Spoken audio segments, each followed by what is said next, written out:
So last time आपण कुठपर्यंत केलं? वी डिड अप टू विकल्प, शब्द ज्ञानानुपात, वस्तुशून्य विकल्प, यापर्यंत आपण केलं. सो आता पुढचं सूत्र आपण घेऊया. कशाबद्दल आपण बोलतोय?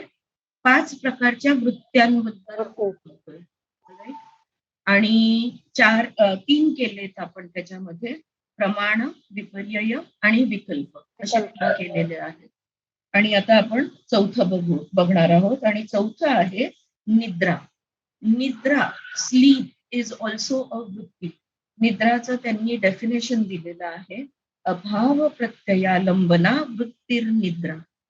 ओके, आता शब्दफोड करूया. अभाव म्हणजे जिथे भाव नाहीये, ऍब्सन्स ऑफ अवेअरनेस, जिथे सजगता नाहीये, जागृती नाहीये, म्हणजे अभाव, ऍब्सन्स of awareness. Pratyaya, Pratyaya means to know, जाणणे. प्रत्यय कोणाला म्हणतो? एक विश्वास असतो ना, ठाम विश्वास आहे, राईट. मला तू दिसते, त्याच्यामध्ये शंकेला जागा नाहीये. सो दॅट इज जाणणे, ट्रस्ट किंवा कॉन्फिडन्स असंही म्हणतात त्याला.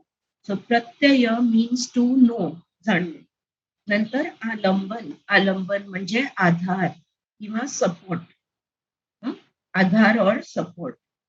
आणि मग वृत्ती, वृत्ती म्हणजे आपल्याला माहिती आहे, थॉट. अशा वृत्तीला म्हणतात निद्रा. निद्रा कोणाला म्हणतात?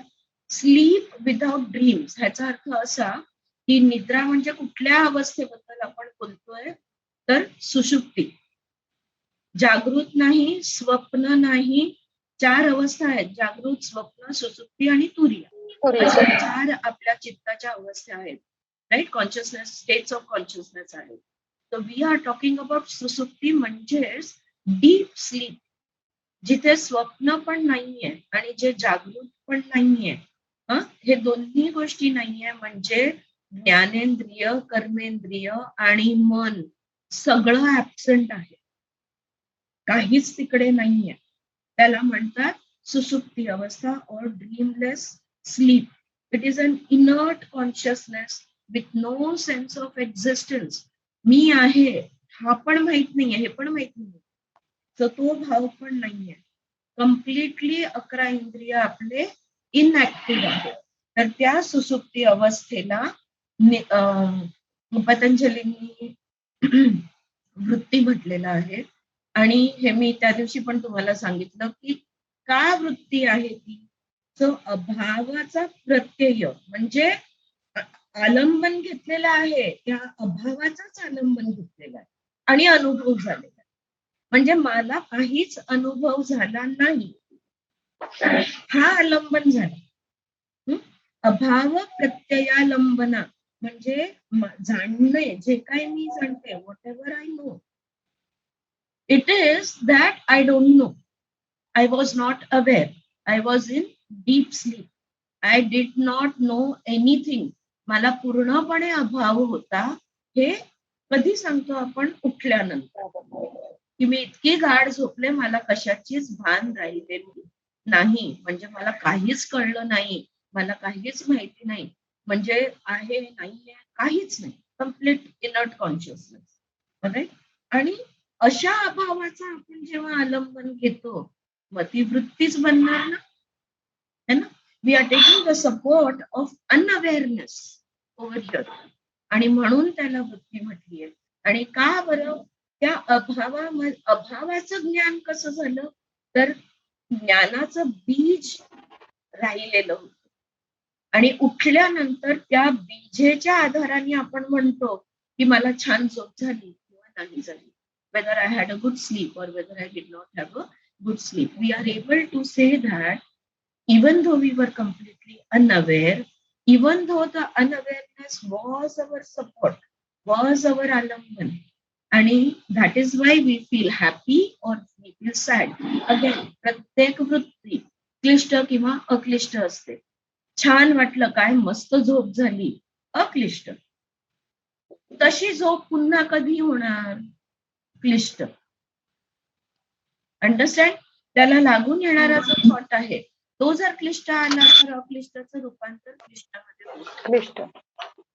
So you must always correlate क्लिष्ट आणि अक्लिष्ट विथ ईच अँड एव्हरी वृत्ती, प्रत्येक होणाऱ्या वृत्ती बरोबर तुम्हाला ते कोरिलेट करायला पाहिजे. Ultimately everything becomes painful. सगळं अक्लिष्ट आहे ते क्लिष्ट, पण जे क्लिष्ट आहे त्याला अक्लिष्ट कसं करायचं त्याचे पण साधनं आपल्याला पुढे जाऊन पतंजलींनी दिलेले आहेत. सो दिस वॉज 1.10 अभाव प्रत्ययालंबना वृत्तिर्निद्रा. सो चौथी वृत्ती जी बघितली ती निद्रा. आता पाचवी वृत्ती बघूया. 1.11 सूत्र नंबर. अनुभूत विषया संप्रमोशः स्मृती. अनुभूत विषया संप्रमोशः स्मृती. अनुभूत विषय, असंप्रमोशः आणि स्मृती, चार शब्द फोड होतात. अनुभूत म्हणजे ज्याचं ज्ञान झालेलं आहे ते, दॅट विच इज परसिव्ड, अनुभवलेले. अनुभूताचा अर्थ काय होतो? अनुभवलेले. आता अनुभव कुठून आला? इंटू ब्रॅकेट तिकडे लिहा. थ्रू एनी ऑफ द तीन प्रमाणस. जे तीन प्रमाण आहेत, प्रत्यक्ष, अनुमान आणि आगम, ह्याच्यामधूनच अनुभव येणार. तरच त्याला यथार्थ अनुभव म्हणणार आपण. सो अनुभवलेले, अनुभूत, the one that has been perceived through any of the three प्रमाणास. विषय, विषय म्हणजे object or the sense of object. It can be either the object, विषय, किंवा त्या विषयाचं ज्ञान, सेन्स, हे पण असू शकतं. सो विषयांना, विषय म्हणजे विषयांना. असंप्रमोशः, संप्रमोशः म्हणजे सटकणे. असंप्रमोशः म्हणजे सटकू शकत नाही किंवा सुटत नाही. Not allowing to slip away. जे आपल्याला त्याच्या तावडीतनं सुटूच देत नाही. न सोडणे किंवा जाऊ न देणे असा अर्थ होतो असंप्रमोशः ह्याचा. न सोडणे किंवा जाऊ न देणे. Not allowing to slip. काय आहे? विषय माहितीचा आहे आणि विषयाचा अनुभव पण आपल्याला माहितीचा आहे, आणि तो विषय आणि तो अनुभव आपल्याला सटकू देत नाही, त्याच्यातनं सुटू देत नाही. अशी जी गोष्ट आहे त्याला म्हणतात स्मृती, त्याला म्हणतात मेमरी किंवा स्मृती. Memory is something which keeps its hold on us.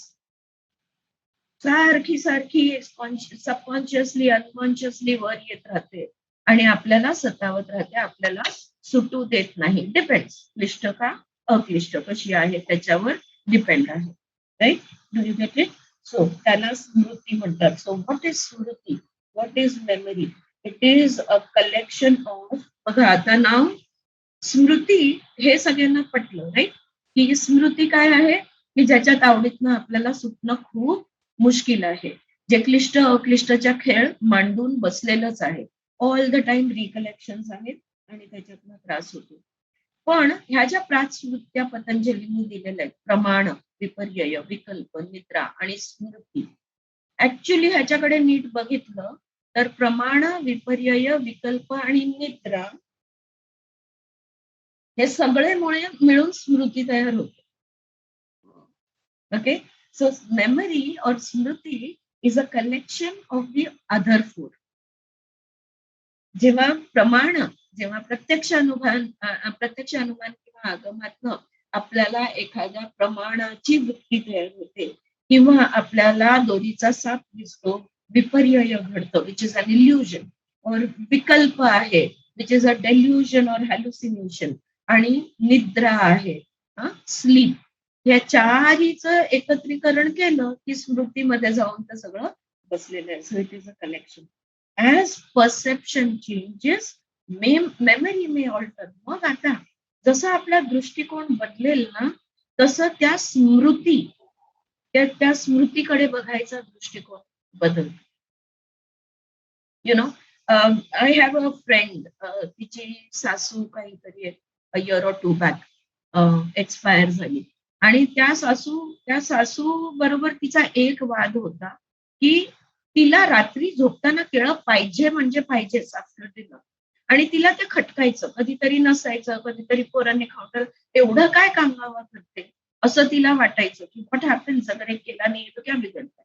But what happened is त्या गेल्यानंतर जेव्हा when she has started facing problems of constipation, तेव्हा तिला लक्षात आलं की त्या सांगायच्या नाही, पण रात्री केळं नाही खाल्लं तर सकाळी पोट साफ होत नव्हतं. पोट साफ नाही झाल्यामुळे अख्खा दिवस बिघडायचा आणि त्यांची सिस्टम डिस्टर्ब व्हायची. आता complain got converted into compassion, करुणा. व्हाय? बिकॉज आता अंडरस्टँडिंग आली. ऑलराईट. सो कुठेतरी ती एक अंडरस्टँडिंग, दृष्टिकोन बदलला की स्मृती बदलतात. ऑलराईट. सो दृष्टिकोन अनेक तऱ्हेने आपल्याला बदलता येतो, थ्रू अभ्यास, थ्रू अंडरस्टँडिंग, थ्रू जसं जसं आपले एक्सपिरियन्सेस चेंज होतात तसं आपली अंडरस्टँडिंग बदलते and then we are able to take up. So मेमरीला ऑल्टर करायचं असेल तर दृष्टिकोन बदलणं खूप इम्पॉर्टंट आहे, एस्पेशली क्लिष्ट मेमरी. सो जे काय आपल्याला त्रास देणाऱ्या स्मृत्या आहेत त्याच्याकडे वेगळ्या अँगलनी बघितलं तर स्मृत्या आपल्या जे क्लिष्ट आहेत ते अक्लिष्ट आपण करू शकतो. Right. Correctly use it can help bring in viveka in the intelligence. आणि स्मृतीचा वापर बघा, स्मृती खूप महत्वाची आहे. जरी पतंजलींनी तिला वृत्तीमध्ये टाकलेलं आहे आणि वृत्तीच आहे ती, पण ती का महत्वाची आहे? जर स्मृती नसेल ना तर तू कोण आणि मी कोण, काल भेटलो होतो का नव्हतो, सकाळी उठल्यावर अरे who am I, without memory we cannot operate. या 3 डायमेन्शनल वर्ल्ड मध्ये it is only and only memory which is helping us to operate. मग त्याचा प्रॉपर यूज झाला पाहिजे. 90% मेमरीचा यूज आपण क्लेशासाठी करतो.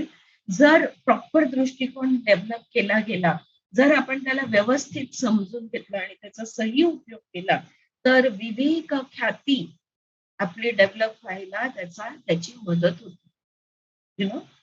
It helps us bring about wisdom in our intelligence. So memory बघा, हे सगळी साधनं आहेत. इंद्रिय, 11 इंद्रिय, ज्ञानेंद्रिय, कर्मेंद्रिय, 5 आणि मन, शरीर, बुद्धी, अहंकार, स्मृती, हे सगळ्या आपली साधनं आहेत. आपण ठरवू शकतो की त्याचा वापर कुठे आणि कसा करायचा. We are never out of control and we always have a choice. या 2 वाक्याला कधीच कोणीही कॅन्सल आउट करू नाही शकत. हे दिस इज द ट्रुथ. हे परमसत्य आहे. Alright, that we always have a choice. बरं, एक लास्ट गोष्ट ह्याच्यामध्ये समजण्यासारखी आहे की मेमरी 2 प्रकारच्या असतात. स्मृत्या पण 2 प्रकारच्या असतात, रिअल आणि अनरिअल. सो खरंच जसं होतं जे आहे, आता मी कोण आहे हे मला माहिती आहे, that is real memory. All right. आणि अनरिअल म्हणजे इमॅजिनरी. कधी कधी आपण इमॅजिनेशन, आपल्याला झालेले विकल्प स्मृतीमध्ये जाऊन बसतात आणि मग ते मध्ये मध्ये जेव्हा वर डोकं काढतात तेव्हा आपल्याला वाटतं की हे सत्य आहे, पण ऍक्च्युली ते काय आहे? विकल्प आहे. सो ते फॉल्स मेमरी आहे किंवा अनरिअल मेमरी आहे. तसं घडलंच नव्हतं. It was just not there. पण समहाव त्याचं इम्प्रेशन, त्या इमॅजिनेशनचं इम्प्रेशन इतकं स्ट्रॉंग होतं की ते सबकॉन्शियस मध्ये जाऊन एस्टॅब्लिश झालं किंवा आपण सुप्त मनामध्ये जाऊन किंवा मेमरीमध्ये जाऊन ते एस्टॅब्लिश झालं. राईट. सो हे अशा ह्या 5 वृत्त्या झाल्या. राईट. काय आहे 5 वृत्त्या? प्रमाण, विपर्यय, विकल्प, निद्रा, संशयः, प्रत्यक्षानुमानागमाः प्रमाणानि, विपर्ययो मिथ्या ज्ञान मतद्रूप प्रतिष्ठम, शब्द ज्ञानानुपाती वस्तु शून्यो विकल्पः, अभाव प्रत्ययालंबना वृत्तिर्निद्रा, अनुभूत विषया संप्रमोषः स्मृती. हे झाले 5 वृत्त्या. या 5 वृत्त्या कशा आहेत? क्लिष्ट किंवा अक्लिष्ट. क्लिष्ट उद्या अक्लिष्ट होऊ शकतं, अक्लिष्ट क्लिष्ट होऊ शकतं. Everything is painful and non painful. का? Because we live in a world of duality. आपण द्वैतामध्ये जगतोय. हे प्रकृती आणि मी, the world and me, that is the dvaita. या द्वैतामध्ये आपण जगत असल्यामुळे हे क्लिष्ट अक्लिष्टचा खेळ कंटिन्युअसली चालू राहतो. त्याचा त्रास आपण कमी करू शकतो बाय डेव्हलपिंग विवेक ख्याती, by developing wisdom in our intelligence, the discrimination in the intelligence. ते डेव्हलप केलं की क्लिष्ट अक्लिष्टचा त्रास आपण बाजूला काढू शकतो. भगवद्गीतेमध्ये त्याचं डेव्हलपमेंटला स्थित प्रज्ञ असं म्हटलेलं आहे. प्रज्ञाला स्थित करणे, विजडमला स्टडी करणे. स्थित म्हणजे स्टडी आणि प्रज्ञा म्हणजे विजडम. विजडमला जेव्हा स्थिर करतो आपण तेव्हा त्याला स्थित प्रज्ञा म्हणतो. बरं, पण आता आपण पतंजलींना विचारूया, ठीक आहे तुम्ही 5 वृत्त्या सांगितल्या, आम्हाला ते मान्य आहे आणि खरंच असं घडतं आणि आम्ही क्लिष्ट आणि अक्लिष्टच्या खेळामध्ये अडकून राहिलेलो आहे, तर आम्हाला उपाय सांगा. ओके, इन द नेक्स्ट सूत्र Patanjali immediately gives us the solution. 1.12 1.12 सूत्र नंबर. अभ्यास वैराग्याभ्याम तन्निरोध. अभ्यास वैराग्याभ्याम तन्निरोध हा पतंजलीने दिलेला उपाय उपाय आहे. अभ्यास वैराग्य तन्निरोध 3 शब्द आहेत. There are 3 words. If you break the sutra, it makes 3 words. अभ्यास वैराग्याभ्याम तन्निरोध. तर अभ्यास म्हणजे काय? ओके, अभ्यास म्हणजे रिपीटेड प्रॅक्टिस, पुन्हा पुन्हा एका गोष्टीचा अभ्यास करणे. Repeated practice. आता हा जो अभ्यास आहे तो 2 दिशेने केला जातो. ओके, दिस अभ्यास is done, this practice is done in 2 directions. 2 fold practice म्हणतात त्याला. एक म्हणजे विवेक वाढवणे, अपवर्ड ॲरो. विवेक वाढवणे ह्याचा अभ्यास, अंडरस्टँडिंग, दृष्टिकोन, हे सगळं अभ्यास करून समजून उमजून आपण काय करतो, विवेक हळूहळू आपला वाढवतो. आणि दुसरं आणि इक्वली महत्वाचं इज मोह, विषयांचा मोह कमी करायचा अभ्यास. So reducing attachment to desires. विषयाचा मोह कमी करायचा पण अभ्यास करावा लागतो. आपोआप ते कमी होत नाही, अनलेस की एखादा अनुभव आपल्याला ट्रान्सफॉर्म करून टाकतं सडनली, तर होऊ शकतो. बट अभ्यास आपण कशाचं करायचंय, तर विषयांचा मोह प्रत्याहाराची स्थिती इकडे कुठेतरी येते. लोभ आणि मोह ह्याच्यातनं बाहेर पडणं, त्याचा अभ्यास. आणि प्रज्ञा वाढवणं, विवेक, सतत विवेक बुद्धी वाढवणं, त्याचा अभ्यास. असं हा दुहेरी अभ्यास आहे. आता दुसरा शब्द समजून घेऊया.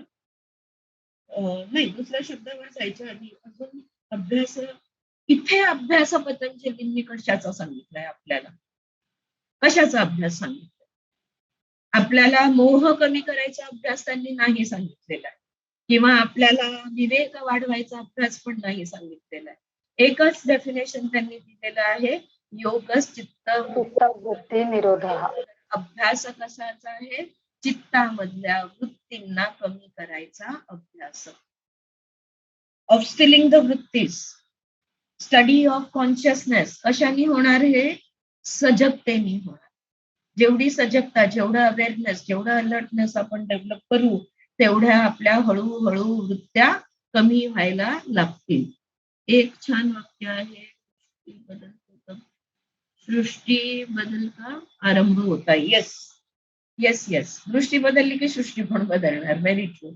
या, सो अभ्यास इज ऑफ स्टिलिंग द वृत्तीज. एक.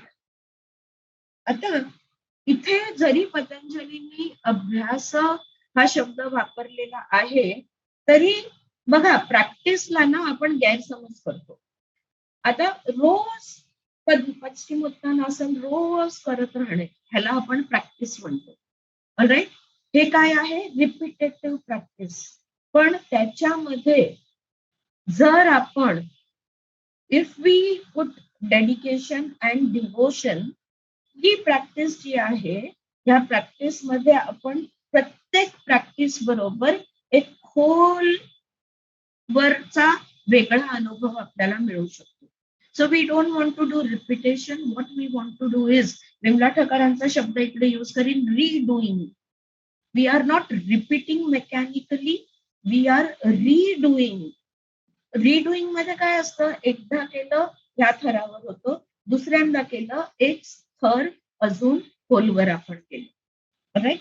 त्याला म्हणतात अनुष्ठान.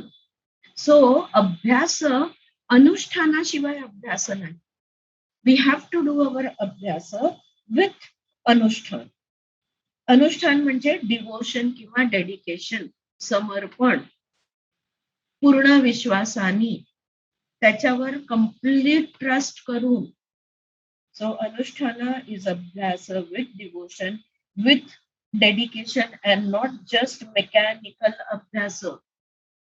आणि म्हणून बघा, आपण बरेच जणांना बघतो वर्षोनुवर्ष योग करतात, वर्षोनुवर्ष आसनं करत असतात, परिणाम शून्य. काहीच फरक पडलाय का स्वभावामध्ये? किंवा आता फॉरवर्ड बेंडिंग जेवढी आसन आहे, सगळ्या फॉरवर्ड बेंड्स मध्ये वैराग्य भाव यायला पाहिजे की नाही? सगळ्या अपवर्ड मध्ये ऐश्वर्या भाव यायला पाहिजे की नाही? कुठे आहेत भाव? सो भाव नसला, जर डिवोशन डेडिकेशन नसेल, तर ते फक्त रिपिटेशन होणार, मेकॅनिकल. आणि त्यात ते व्यायाम झाला, that is just an exercise. Okay, which might benefit your muscles thoda bahut, but that is not what is yoga. Yoga is not repetition. Okay, so असा हा अभ्यास. आणि अजून सहित अभ्यास एक प्रकार असतो, ते आहे अष्टांग योगाचा अभ्यास. सो पहिले 4 अंग जे आहेत, बहिरंग, यम, नियम, आसन आणि प्राणायाम, ह्याचा सातत्याने 1 तासाचा अभ्यास नाही, ह्याचा सातत्याने. आत्ता आपण बसलेलो आहे, आत्ता बसलेलो असताना आपण आपली पाठ सरळ आहे का, सुषुम्ना बॅलन्स्ड आहे का, राईट. सो प्रत्येक क्षणामध्ये हा अभ्यास असायला पाहिजे. कुठल्या कुठल्या गोष्टीचा? 5 यम, 5 नियम, आसन आणि प्राणायाम. श्वास सहज सुरू आहे का, राईट.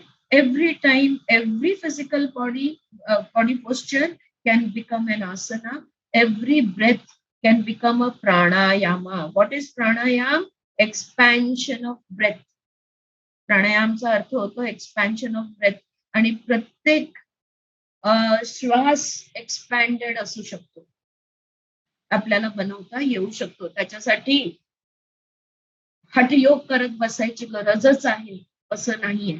हठयोगचा अभ्यास 15-20 मिनिटं, अर्धा तास, 1 तासाचा तुम्ही करा. पुढे काय? What about the rest of the day? Okay, आलं लक्षात? अभ्यास कुठल्या लेवल पर्यंतचा अभ्यास आहे? जेव्हा पतंजली म्हणतात अभ्यास, मग त्याला आपण असं वरवर न घेऊन नाही चालणार आहे. खोटं न बोलायची प्रॅक्टिस, हिंसा न करायची प्रॅक्टिस नाही. With understanding, with dedication, with devotion, with belief. का नाही खोटं बोलायचं? बोललं तर काय बिघडतं, right? Okay, so ask those questions, make inquiries, and you will find the answers. हे झालं अभ्यास. आता एका पक्ष्याचे 2 पंख असल्याशिवाय तो पक्षी उडू शकत नाही. आणि इथे पतंजली आपल्याला 2 पंख देत आहेत.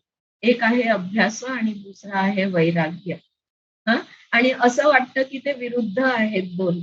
एक म्हणजे करत राहा, करत राहा, करत राहा, in a way you keep attached.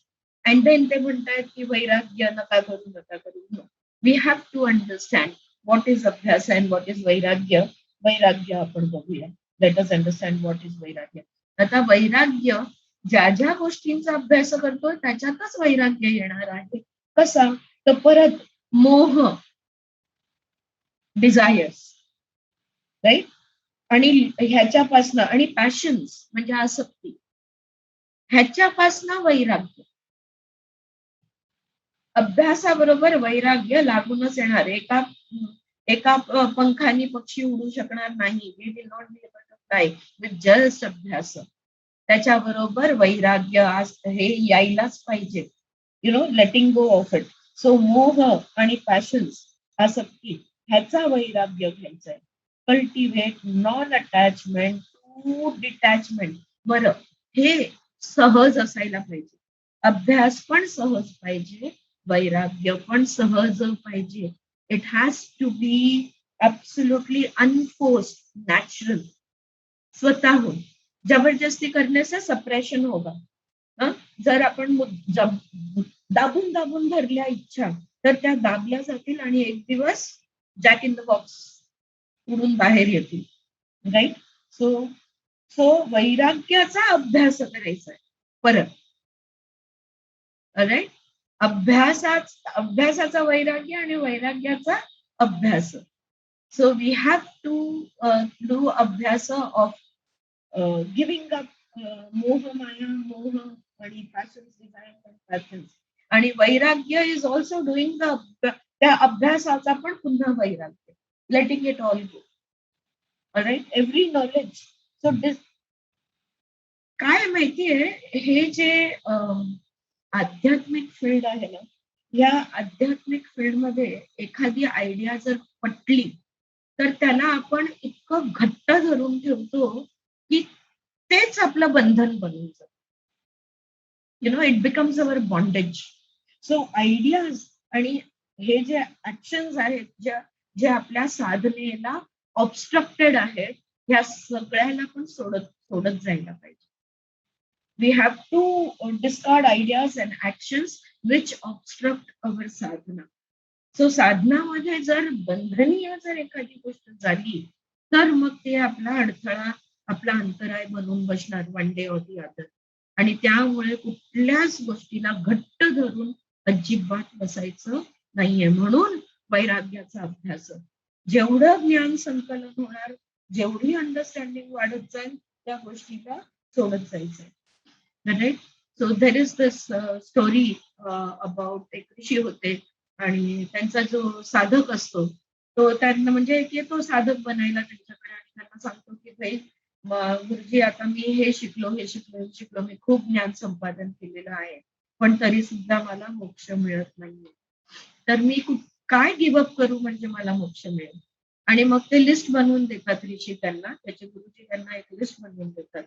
वरती लिहिलेलं असतं वेद, उपनिषद, आगम, प्रमाण, हे सगळं जे काही संकलन केलेलं आहे, त्या सगळ्या गोष्टीला सोडा. सो अट्टाहास नाही. देर इज नो जोर जबरदस्ती in any kind of spiritual quest. Always expansion पाहिजे, आयाम पाहिजे. आत्म्याचा पण आयाम पाहिजे. जसं श्वासाचा आयाम आहे, तसं आपला आयाम पाहिजे. So if you want to expand, then you cannot get stuck in a lane. Right? कुठल्याही एका मार्गावर अडकून राहिलात तर मग आयाम व्हायचा बंद होईल. So that is one thing to remember. त्याचा अर्थ असा होतो की एका दृष्टीने बघायला गेलं तर अभ्यास हा योगचा पॉझिटिव्ह ऍस्पेक्ट आहे आणि वैराग्य म्हणजे रिनन्सिएशन हे नेगेटिव्ह ऍस्पेक्ट आहे. राईट? म्हणजे लाईफ आपण कुठलं आयुष्य जगतोय? मगाशीच मी म्हटलं, द्वैतच आयुष्य जगतो. In a 3 dimensional world there is always going to be dvaita. आपण पण पूर्णपणे पुरुष तत्वानी नाही बनलेलो आहे किंवा पूर्णपणे स्त्री तत्वानी नाही बनलेलो. सगळ्यांना yin आणि yang माहिती आहे, अर्धनारीश्वर माहिती आहे. सो दोन्ही एनर्जीज, मॅस्क्युलाईन आणि फेमिनाईन, दोन्ही एनर्जीज इक्वली बॅलन्स्ड आपल्यामध्ये असायला हवे, तेव्हा जाऊन आपण चांगलं आयुष्य जगू शकतो. सो अभ्यास पॉझिटिव्ह ऍस्पेक्ट, वैराग्य नेगेटिव्ह ऍस्पेक्ट, हे दोन्ही जेव्हा बॅलन्स होतील तेव्हा जाऊन योग घडेल. Like day and night, inhalation and exhalation. फक्त श्वास घेतला आणि सोडलाच नाही, चालेल का? फक्त श्वास सोडला आणि घेतलाच नाही, चालेल का? फक्त रात्र राहिली, फक्त दिवस राहिला, चालेल का? नाही. सो अभ्यास आणि वैराग्य एक पॉझिटिव्ह ऍस्पेक्ट आहे, एक नेगेटिव्ह ऍस्पेक्ट आहे, पण हे perfectly balance to each other पाहिजे. दोघं सममध्ये आले तर योग घडायची शक्यता निर्माण होते. राईट? आता परत आपण जर एक शेवटच्या वृत्तीला, जर स्मृती या वृत्तीला जर बघितलं ना, तर अभ्यास आणि वैराग्यासाठी स्मृती खूप महत्वाची. राईट? स्मृती गेली तर किती अभ्यास केलेला किंवा किती सोडलेला हे आपल्या लक्षातच नाही.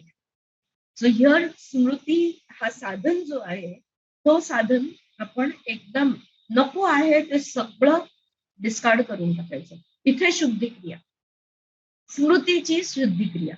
नको असलेलं जे आपल्या साधनाला पूरक नाहीये, जे आपल्याला पुढे जाण्यापासून थांबवते, जे आपल्याला सीमित लिमिटेड करते, त्या सगळ्या स्मृत्या जाऊ द्यायच्या. जे आपल्याला पुढे सरकायला मदत करते, जे आपल्याला एक्सपॅन्ड व्हायला मदत करते, त्या मेमरीज आपण होल्ड करायच्या. राईट? तांदळामधनं खडे काढतो की नाही? ओके, ऑलवेज खडे कमी आहेत पण आणि तांदूळ भरपूर असतात. पण आपलं असं आहे ना की आपण खड्यांकडेच लक्ष असतं. आपण जे चांगले तांदूळ आहेत त्याच्याकडे आपण बघत नाही. Just focus on all the black dots in that white rice. All right, so ते ब्लॅक डॉट्स काढून टाकले की फक्त व्हाईट राईस होणार. सो इथे स्मृतीची पण शुद्धी क्रिया होते. शुद्धी, शुद्ध होणं किंवा शुद्धी क्रिया, याला क्रिया म्हणून आपण म्हणतो, हठयोगाचा शब्द आहे. पण प्रत्येक चित्ताची शुद्धी, मनाची शुद्धी, शरीराची शुद्धी, प्रत्येक गोष्टीमध्ये नको असलेलं काढून टाकलं की शुद्ध होतं. Is that right? Yes, all the Ayurvedic doctors, या. व्हॉट यू डोंट वॉन्ट, जे काय इम्बॅलन्स आहे तो काढला तर मग बॅलन्सच आहोत. बॅलन्स आणायचा नाहीये, ऑलरेडी बॅलन्स्ड आहोत. We are divine beings here for a human experience. Already balanced आहोत.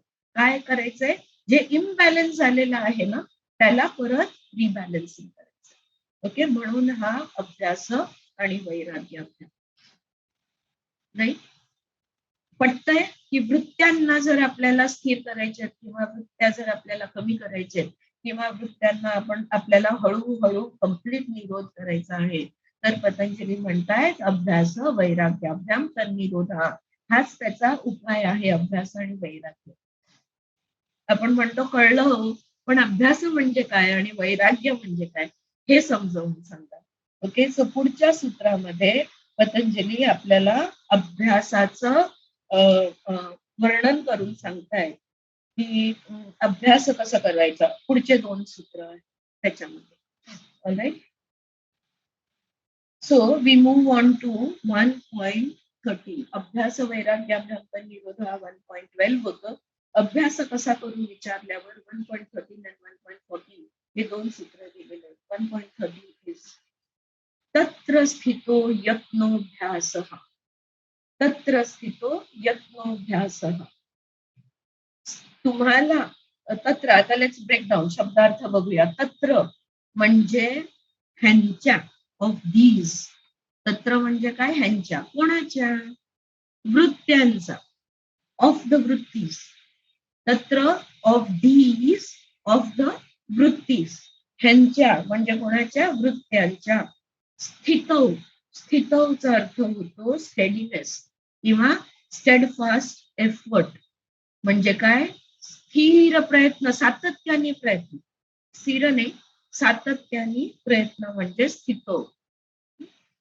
यत्न, यत्न म्हणजे कंटिन्युअस एफर्ट, कंटिन्युअस प्रयत्न. अगेन स्टेडफास्ट एफर्ट आणि कंटिन्युअस एफर्ट. स्टेडीनेस, स्थित आणण्यासाठी यत्न, प्रयत्न, keep trying again and again, continuous effort.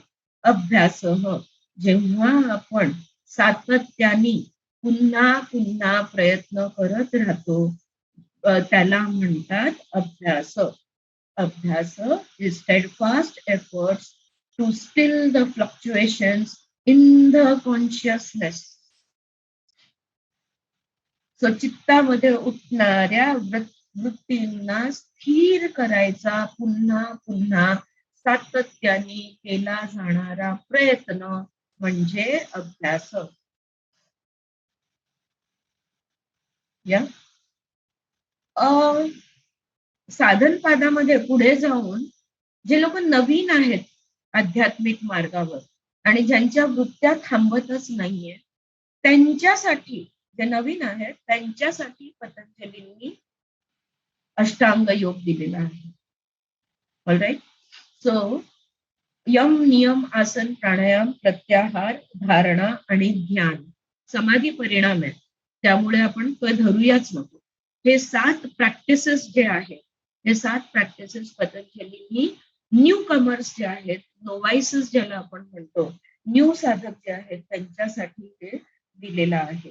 आणि ऍडव्हान्स्ड जे आहेत त्यांच्यासाठी अनेक उपायामध्ये श्रद्धा, वीर्य, स्मृती, समाधी, समाधी, प्रज्ञा, पूर्वक, इतरेषां 1.20 पुढे बघू आपण. इथे फक्त मेन्शन करते की 1.20 जो सूत्र आहे तो ऑलरेडी जे ह्या आध्यात्मिक अभ्यासामध्ये जे ऑलरेडी पुढे गेलेले आहेत, ज्यांचा अभ्यास ऑलरेडी चांगला झालेला आहे, ऍडव्हान्स सोल ज्यांना म्हणतो, त्यांच्यासाठी श्रद्धा, वीर्य, स्मृती, समाधी, प्रज्ञापूर्वक, इतरेषां हा सूत्र त्यांनी दिलेला आहे.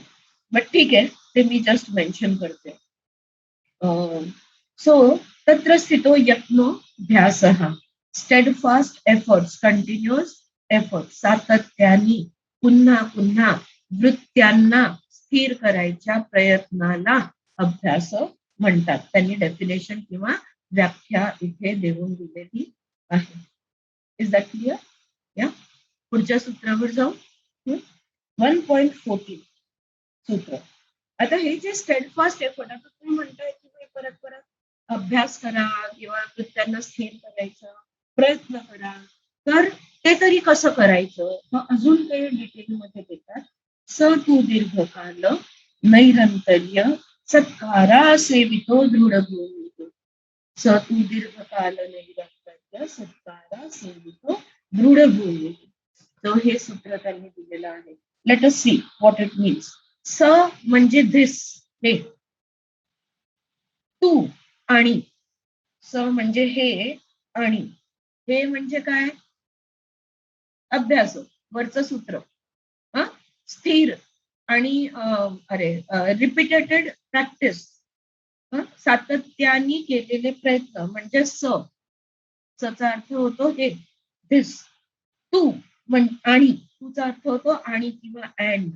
दीर्घकाल, for a long period of time.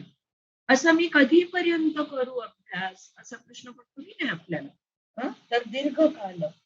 नैरंतर्य, फक्त दीर्घकाल नाही करायचंय, तर नैरंतर्य. नैरंतर्य म्हणजे विदाउट इंटरप्शन, त्याच्यामध्ये कुठलाही ब्रेक येऊ न देता. नाहीतर आपण 10 वर्ष अभ्यास केला पण मध्ये 2-4 महिन्याचा ब्रेक येत होता. ऑलराईट, तसं नाही. सो नैरंतर्य. सत्कार, सत्काराचा अर्थ होतो डेडिकेशन किंवा डिवोशन, पूर्ण समर्पणाच्या भावाने, पूर्ण विश्वासाने. असेवित, असेवित पुढचा शब्द आदरपूर्वक. असेवितचा अर्थ होतो विथ रेव्हरन्स किंवा आदरपूर्वक. म्हणजे आपण म्हणतो ना झीलियस प्रॅक्टिस, अगदी तन मन धन लगा के, झीलियस प्रॅक्टिस, हे असेवित. आणि दृढ भूमी, हे फर्मली रूटेड आणि त्याच्यामध्ये दृढ होणं. त्या भूमिकेमध्ये, त्या भूमीमध्ये दृढ व्हा, असं ते म्हणतायत. अभ्यास म्हणजे कसं? यत्नो अभ्यास. यत्न अभ्यास दीर्घकाल सातत्याने, नैरंतर्य म्हणजे विदाउट ब्रेक, सत्काराने म्हणजे विथ डेडिकेशन आणि डिवोशन, असवित म्हणजे आदरपूर्वक त्या भूमीमध्ये दृढता प्राप्त करा. अभ्यासा, तुम्ही साधक आहात ना, अभ्यास कोण करतो? आपण कोण आहोत? साधक आहोत. तर त्या भूमिकेमध्ये दृढ व्हा. आणि दृढ कसं होऊ शकणार? यत्न अभ्यास केला आणि सत्कार नैरंतर्य दीर्घकाल केलं, असेवित, तर दृढ भूमी आपली त्याच्यामध्ये डेव्हलप येणार. Long uninterrupted alert practice is the firm foundation. चित्तवृत्ती निरोधाचा हा काय आहे? पाया बनणार. चित्तवृत्ती निरोधाचा काय बनणार? पाया बनणार. Profound wisdom is gained, but success may inflate the ego. पण परत इथे एक एक अडथळा यायचा 100% चान्स आहे. असा अभ्यास केल्यानंतर, दृढ झाल्यानंतर, खूप जास्त जर तुम्ही तिकडे एस्टॅब्लिश होऊन गेलात, मी केलं हा जर भाव आला तर सगळा अभ्यास पाण्यात. Okay, everything will go so. खूप जेवढा अभ्यास तुमचा वाढेल, मास्टर्स करतायत, पुढे पीएचडी कराल, जेवढा तुमचा अभ्यास वाढेल तेवढं विनम्रता, तेवढी ह्युमिलिटी, तेवढं वाकत जा. जेवढं कळेल तेवढं अजून कळणं बाकी आहे. सगळं समर्पण त्याच्यामध्ये जर ठेवलं ना तर इगो उभा राहत नाही. म्हणून समर्पणाचा भाव, सत्कार ज्याला आपण म्हणतो, तो भाव कंटिन्युअसली आपल्याला होल्ड करायचं पाहिजे, होल्ड करायला हवा. नाही तर मग आपला अहंकार फुलून बसेल.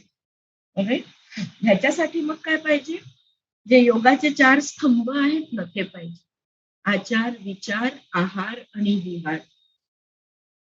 हे जर फाउंडेशनचे कॉलम्स आहेत, हे कॉलम्स जर चांगले असले ना की त्याच्यावरचा काय म्हणतो आपण, स्लॅब चांगला बसेल. फाउंडेशन, आहार, विहार, आचार, विचार, या 4 गोष्टींचे स्तंभ बनवा. त्याच्यावर हे जे दृढ भूमी आहे, म्हणजे चांगला स्लॅब तयार करा. हा फाउंडेशन जर स्थिर असेल तर ह्याच्यावर तुम्हाला समाधीमध्ये पाहिजे त्या प्रकारची समाधी पाहिजे तितका वेळ तुम्ही होल्ड करू शकता. Okay, so you have to understand this. I think इथे थांबूया. आपण अभ्यास वैराग्य अभ्यंतर निरोधा हा उपाय बघितला. कशाचा उपाय होता? वृत्तींना चा निरोध करायचा उपाय, वृत्तींचा निरोध. Okay, how to reduce and steady the modifications of the mind, how to reduce the consciousness, steady the consciousness, ह्याचा हा उपाय होता. आणि अभ्यास and वैराग्य like two wings of a bird. Right. आणि then we saw की अभ्यास कसं करू. तर पतंजली has given 2 सूत्र. सत्रसितो यत्नोभ्यासः सतु दीर्घकाल नैरंतर्य सत्कारा सेवितो दृढभूमी, असं हे त्यांनी 2 आपल्याला अभ्यासाबद्दल सांगितलं. उद्या आपण वैराग्य बघणार आहोत. वैराग्याचे पण सूत्र त्यांनी. इज इट मेकिंग सेन्स नाव? आता कळतंय गोष्टीला योगस्थिती सोडायचं नाही. अभ्यास कशाचा? चित्तामधल्या वृत्तींना कमी करण्याचा, त्यांचा निरोध करायचा अभ्यास. पुन्हा आपल्याला वृत्त्या ज्या आहेत 5 प्रकारच्या, त्यांना समजून बुजून आपल्याला हे काम करायचं आहे. वैराग्य पण कशात? मग त्या वृत्त्यांना एवढी अटॅचमेंट आहे आपली की त्या कंटिन्युअसली चालू राहतात, त्याचा वैराग्य. त्या वृत्त्याचा फ्लो आहे, त्या फ्लोचा वैराग्य. अशा प्रकारे हा अभ्यास वैराग्य केल्याने वृत्त्यांचा निरोध आपल्याला करता येतो. Right, this is one solution. अजून बरेच सोल्युशन पतंजलीने पुढे दिलेले आहे. उद्या परवा सुट्टी आहे. We will be now meeting on Monday. हो, Monday I will be seeing you with the